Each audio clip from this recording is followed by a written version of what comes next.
всех создателей этого спектакля и вручаем диплом фестиваля «Наурыз».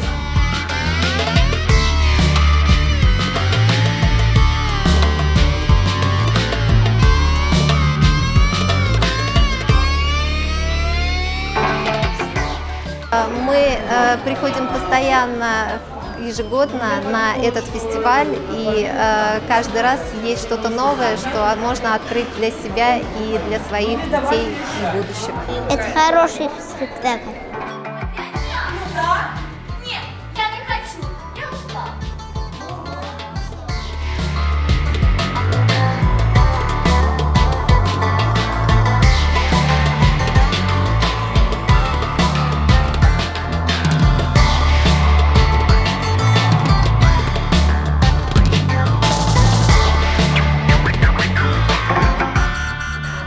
Ну, надо сказать, что мы в Башкортостане очень рады, что Навруз в этом году посвящен нашим театрам. И, естественно, мы старались предложить дирекции фестиваля все самое интересное, все самое лучшее, что есть у нас, что было у нас на момент формирования программы в республике.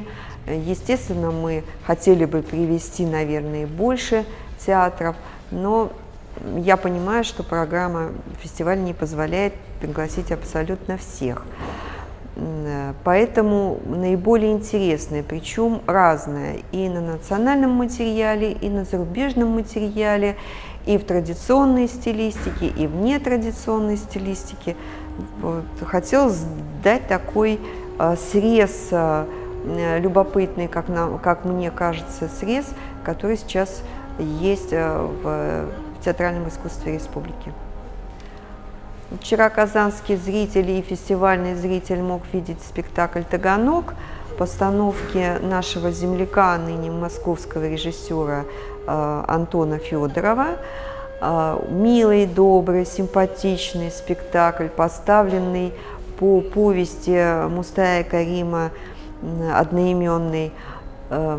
Мне кажется, что это неожиданный взгляд на повесть, которая, в общем-то, идеологически была нагружена довольно серьезно в связи с тем, что она писалась в свое время и, наверное, не могла быть другой.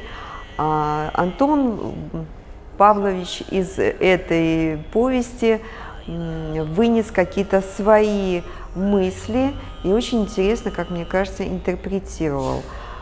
Сегодня зритель сможет увидеть совсем другую его работу, вот прямо противоположную работу. Спектакль «Глумов» по пьесе Островского «На всякого мудреца довольно простоты», в другой стилистике и в другом театре. Если «Таганок» он поставил для Стерлитамакского башкирского театра, то «Глумов» это будет Салаватский башкирский театр.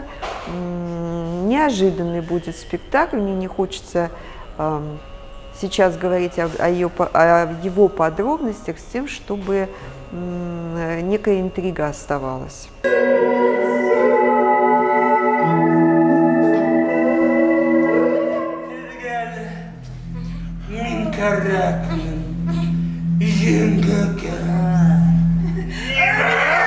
Karşılığım yok.